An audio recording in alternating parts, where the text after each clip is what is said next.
Back here in our area in St. Petersburg this morning, police say they arrested one of the organizers of this week's protests.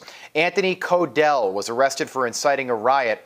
This morning around 1:15 a.m., police say protesters drove through barricades. They were asked to leave, and eventually police used smoke bombs to get them to leave. They were on guard because a short time earlier, they arrested 3 people who were part of a demonstration with these items later found in their SUV. Check this out: a gas canister, glass bottles, bricks, a bag of large rocks, and a metal pipe. Charges for those 3 individuals are pending right now.